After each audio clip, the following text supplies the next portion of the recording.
Class. Order. Arms. On. Cover. Order. Arms. Stay. Uncover. Ladies and gentlemen, please remain standing for the invocation by Father Matt Halakowski.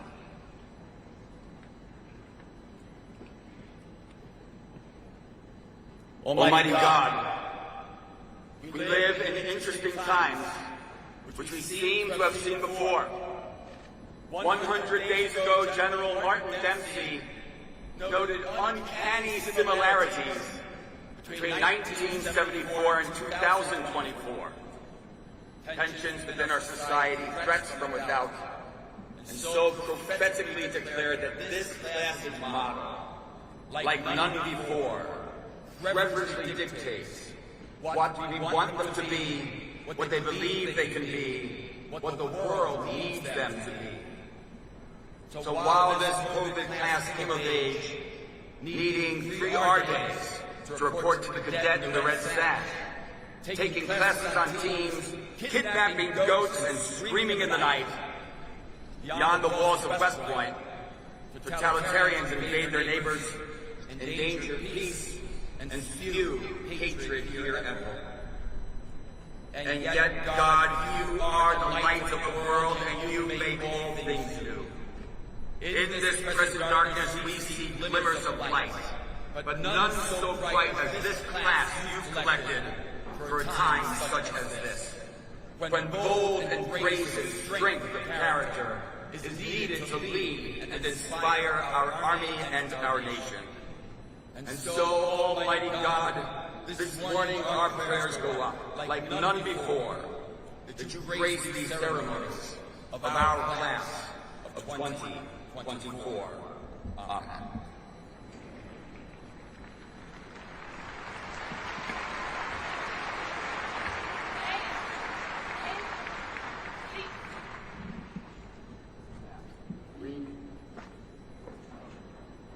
Please be seated.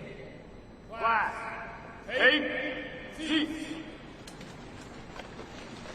Staff. Dismissed.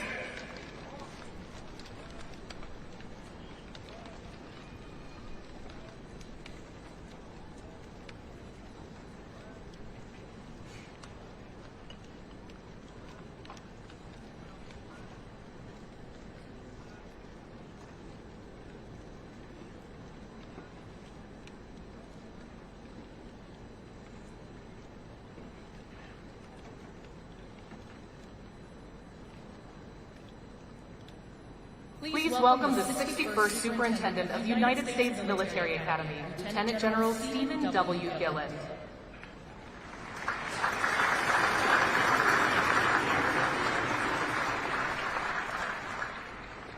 Mr. President, Congressman Womack, Congressman Ryan, Secretary Wilmoth, General George, distinguished guests and alumni, teammates, family and friends, good morning and welcome to West Point and your United States Military Academy.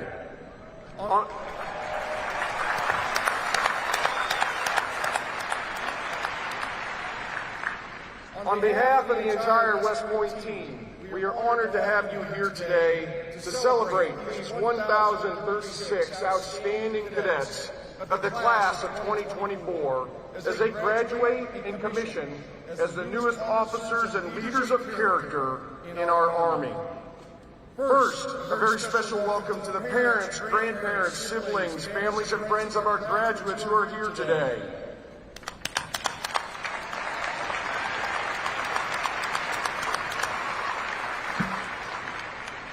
A very special welcome and thank you for the love, support, and encouragement you have given them along their journey at the United States Military Academy.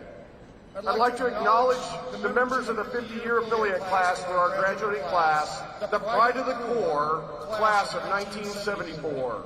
Thank you all for gripping hands with these new leaders over the past 4 years.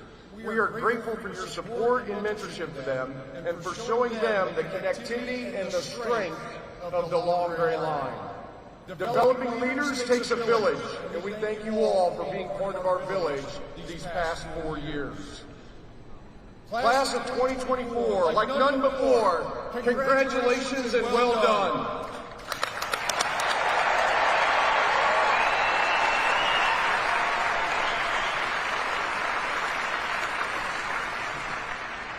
Today, your cadet experience may come to an end, but it really marks a milestone in your personal journey as you assume the mantle of leadership as officers in the United States Army.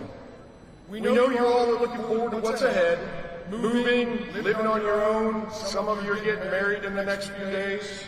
However, I would ask you to take a moment to reflect on these last 4 years here.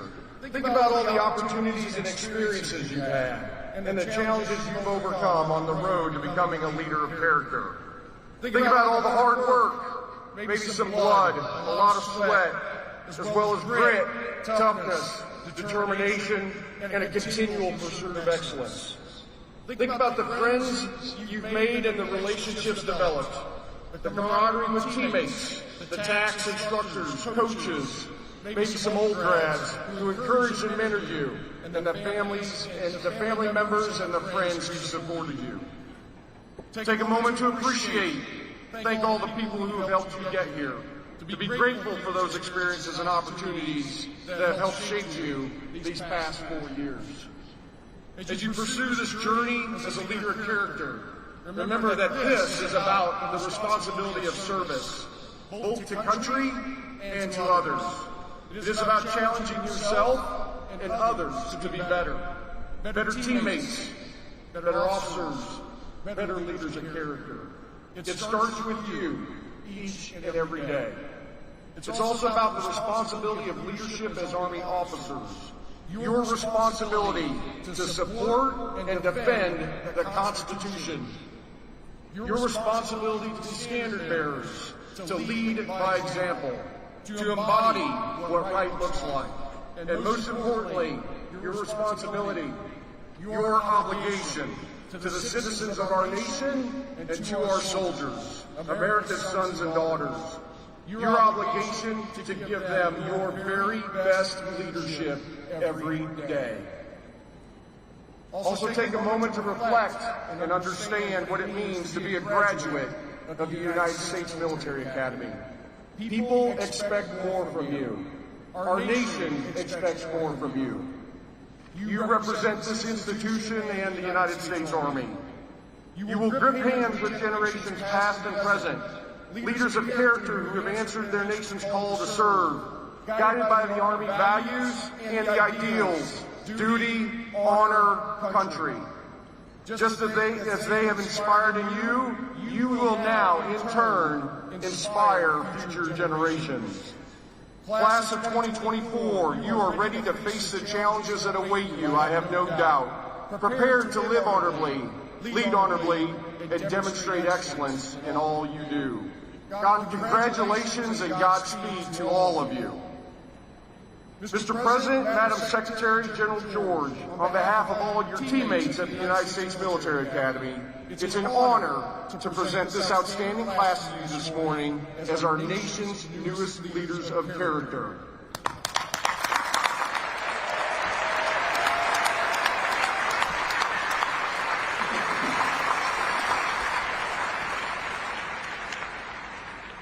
Ladies and gentlemen, it is my honor to introduce this morning's commencement speaker, the 46th President of the United States, President Joe Biden.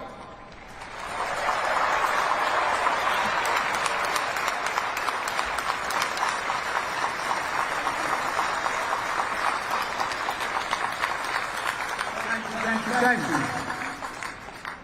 General Galland, Secretary Wormuth, General George, members of Congress. By the way, one of the members of Congress up here, I'm flying up with him, bragging about being from this district and maybe graduating from this academy. Stand up, stand up. Fellow graduate, right there.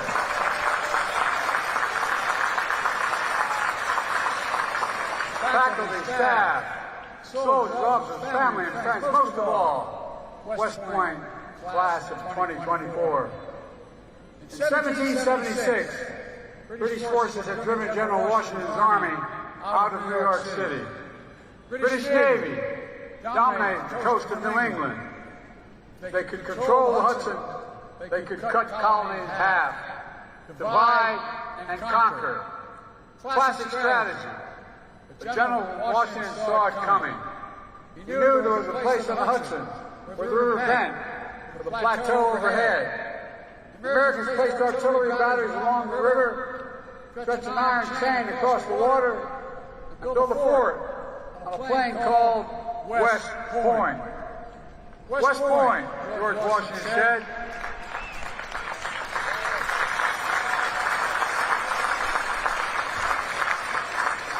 George Washington said West Point was the key of America. He was right. The British never captured the Hudson. They failed to divide and conquer us. And a few years later, they surrendered at the Battle of Yorktown.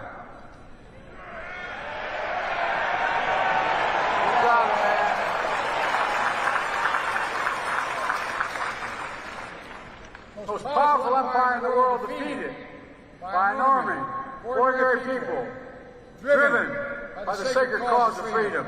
And I might add, you're about to become full-time members of the most honorable and the most consequential fighting force in the history of the world. That's not hyperbole. Of the world. That's the truth.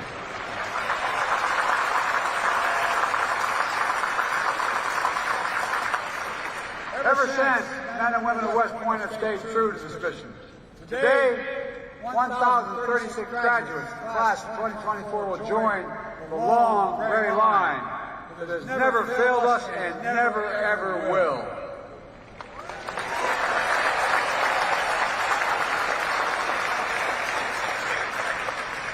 Together you survived the beast barracks, countless hours of PT. You completed rigorous academics at America's first, toughest engineering school in the country. You met the highest standards of discipline. And of course, no one's perfect. Even Ulysses S. Grant, quite the Eisenhower written up from time to time. No, I'm not kidding. Whenever cadets here at West Point, that sounds familiar to you. Maybe I can help you today. In keeping with a long-standing tradition, as Commander-in-Chief, I absolve all cadets on restriction for minor conduct offenses.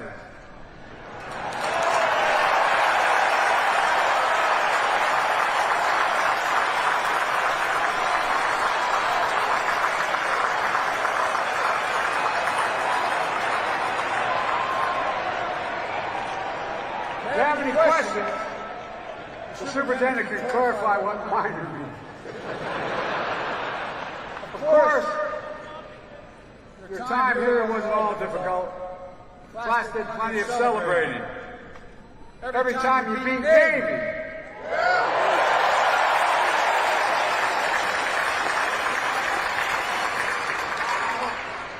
Look, lots of West Point classes have some wins over Navy. But not every class over a 4 years period beats Navy 51 times.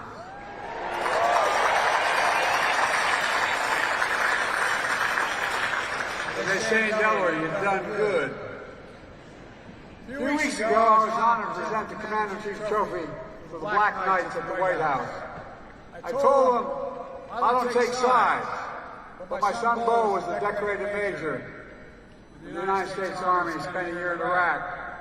And he always made it clear who we expected the family to root for in the game in Philadelphia.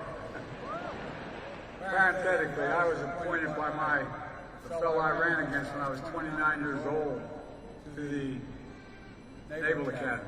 I was one of 10. I wanted to play football. And the day I was supposed to go down to the interview, a classmate of mine who was also one of the 10 appointed to be chosen from. Your name's Steve Dunning, came to pick me up. And I found out 2 days earlier they had a quarterback named Roger Staubach and a halfback named Joe Molino. I said, oh, I'm not going there. I went to Delaware. Not a joke. By the way, that same fellow was a wonderful man. In our last debate, when I was 29 years old, the first question he was asked at the debate was, "Do you have any regrets, Senator Boggs?" He said, "No." Then we came to the very end of the debate where I spoke and then he was to conclude. He stood up and he said, "You know, I was asked whether I had any regrets.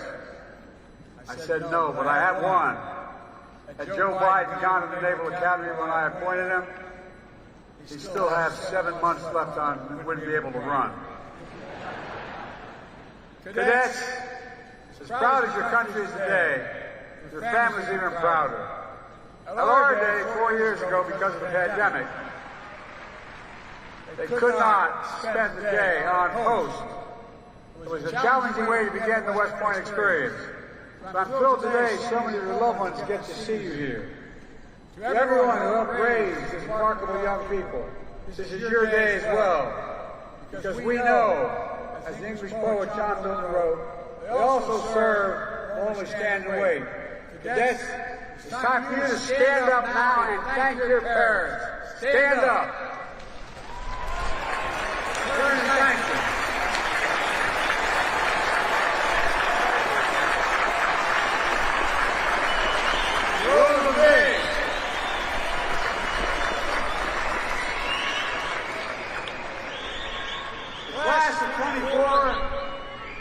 This is an extraordinary group.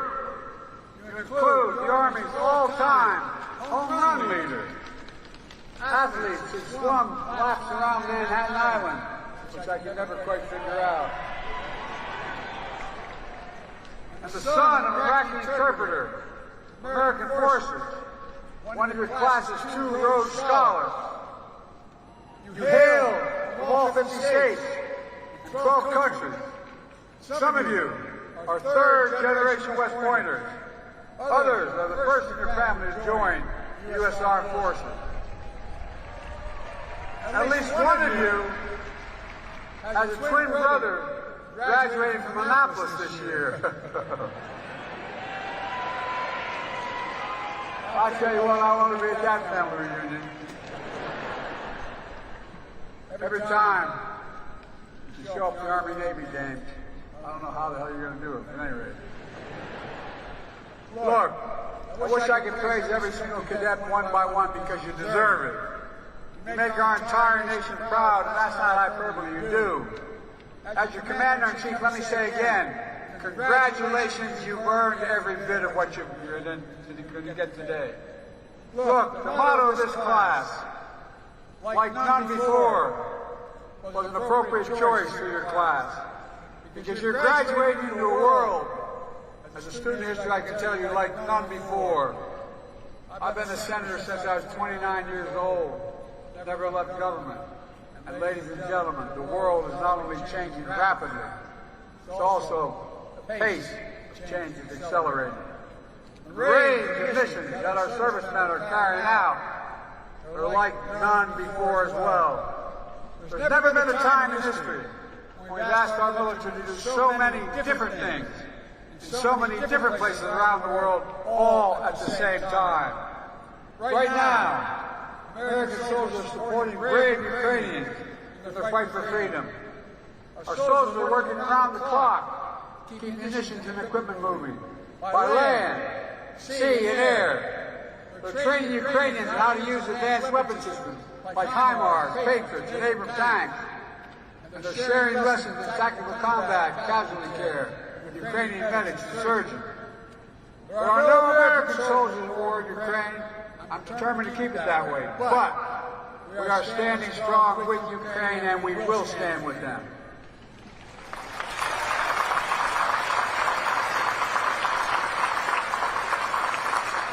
We're standing against a man who I've known well for many years, a brutal tyrant. We may not, and we will not walk away. Putin was certain that NATO would fracture. I met with him right after being elected president right after I was sworn in. And we talked about this very issue. The fall, he attacked that fall, he decided to, look, I shouldn't get into this problem. It gets me a little excited. Putin was certain that NATO would fracture.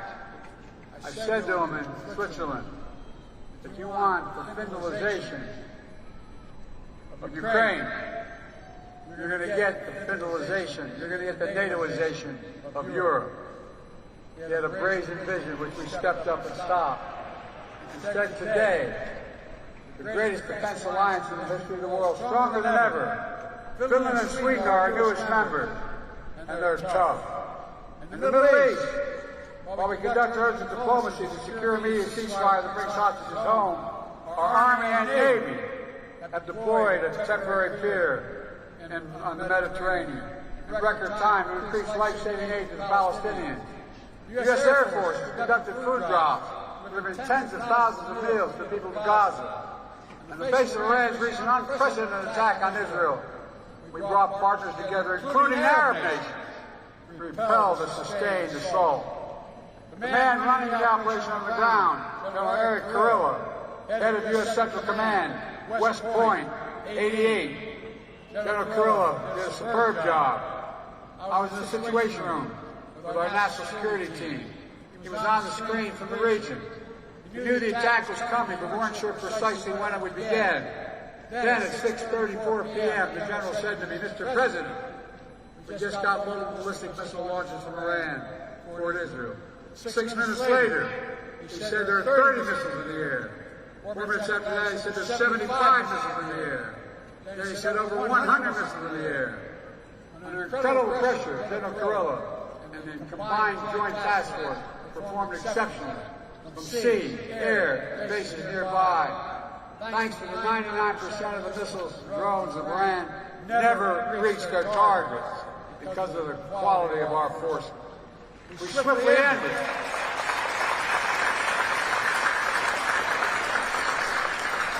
We swiftly ended what could have been a devastating attack.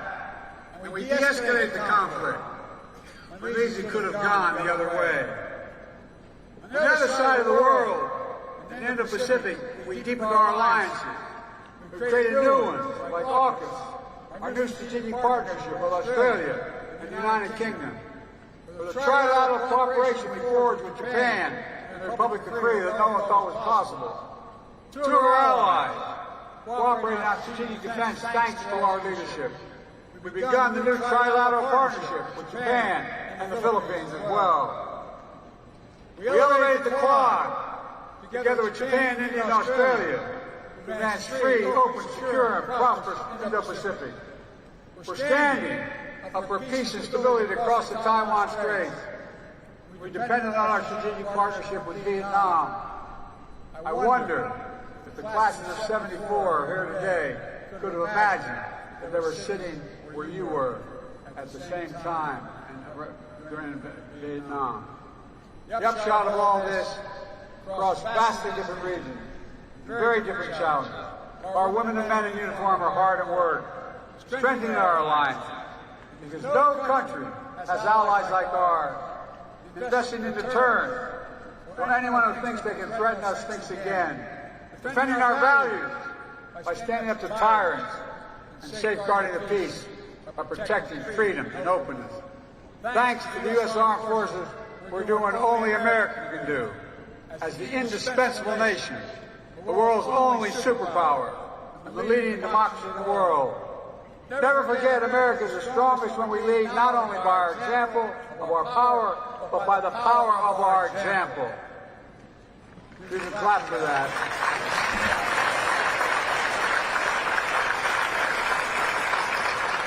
I want to mention one additional way we've made progress. Every member of our armed forces must always be safe and respected in the ranks. For the first time in nearly a decade, rates of sexual assault and sexual harassment have gone down across the active duty forces. It's long past time to end the scourge of sexual violence in the military, once and for all, and we can do this. Cadets, make no mistake, there remains a hard power world. You can't draw any other conclusion. When powerful nations try to coerce their neighbors, or terrorists tempt evil plots. That's why I'm making historic investments in our military, overhauling our defense industrial base. For decades, America has had the most powerful military in the world. And that happens because we choose to make it happen. I have always been willing to use force when required to protect our nation, our allies, our core interests. When anyone targets American troops, we will deliver justice to them. That happened earlier this year, when 3 heroic members of the U.S. Army Reserve were killed in an unmanned drone attack near northeast Jordan. In response, we launched dozens of successful airstrikes against Iran-backed militants, and we will never forget to honor the memory of those warriors who gave their lives to fight against terrorism. Cadets, West Point has made you leaders of character. In minutes, you'll be United States Army officers. In time, some of you will serve in powerful roles at headquarters, the Pentagon, even in the White House, to confront challenges a previous generation of soldiers couldn't imagine.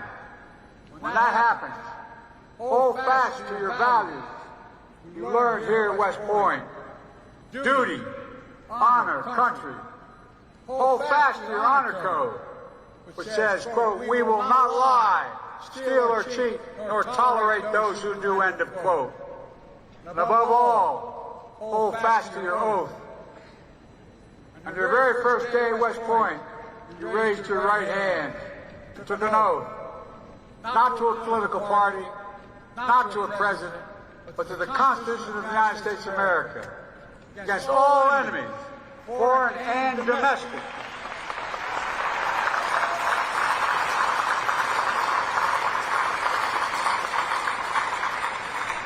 Members of the long gray line have given their lives to that Constitution. They have fought to defend the freedoms that it protects: the right to vote, the right to worship, the right to raise your voice in protest.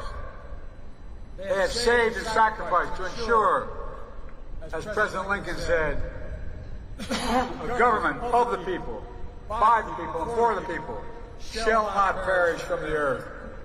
West Pointers know better than anyone.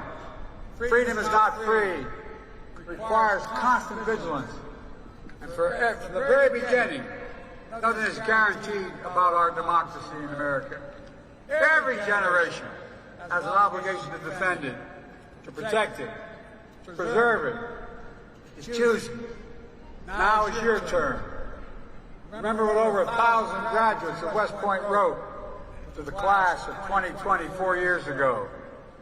The oath you've taken here, quote, has no expiration date, they said. Not for you, not for your country.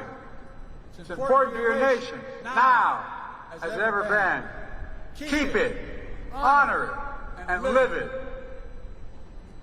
Cadets, let me close with this.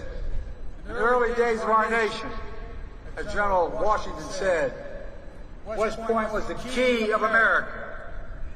Today, you're still the key because of your commitment to protect what makes America America. We're unique in the world. We're the only country in the world founded on an idea. Other countries are founded based on geography, ethnicity, religion, or other attributes. But we're the only one founded on an idea, not figuratively, literally. The idea is we're all created equal, deserve to be treated equally throughout our lives. But ideas need defenders to make them real. That's what you, the class of 2024, are all about. Defenders of freedom, champions of liberty, guardians, and I mean this, guardians of American democracy. Just as this historic institution helped make America free over 2 centuries ago, and just as generations of West Point graduates have kept us free through every challenge and danger, you must keep us free at this time, like none before.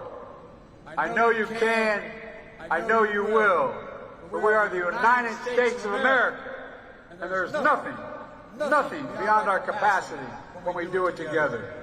May God bless you all, and may God protect our troops. Congratulations, class of 2024.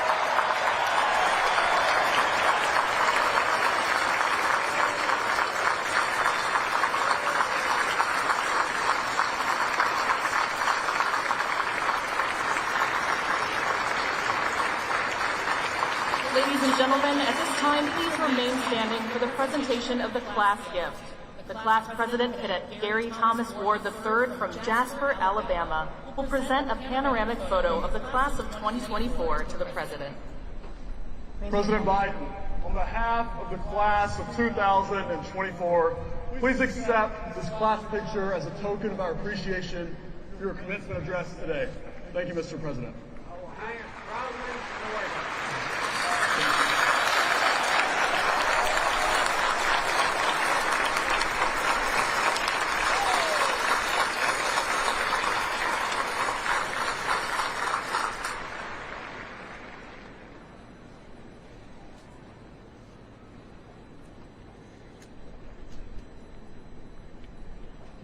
Ladies and gentlemen, at this time, please remain standing for the singing of the Corps.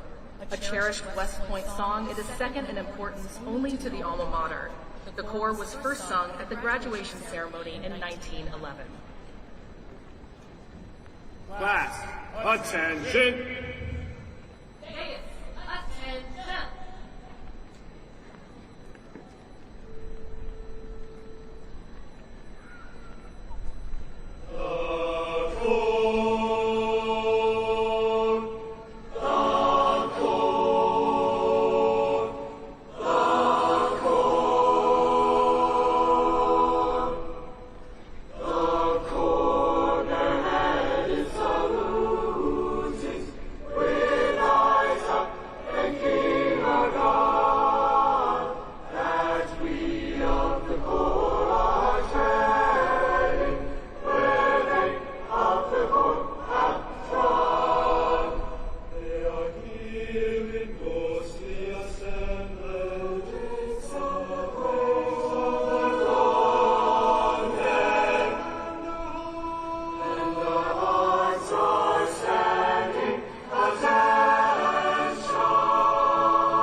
Class, take seats. Please be seated. Ladies and gentlemen, the Dean of the Academic Board, Brigadier General Shane R. Reeves.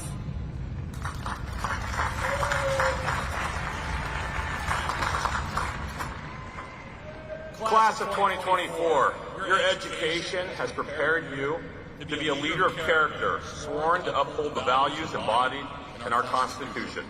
So, on behalf of the Academic Board, I present these graduates and recommend each as worthy of the Bachelor of Science degree. The President of the United States will present diplomas to those cadets awarded summa cum laude designation, class valedictorian, cadet first captain, class president, and the Army Athletic Association trophy winners.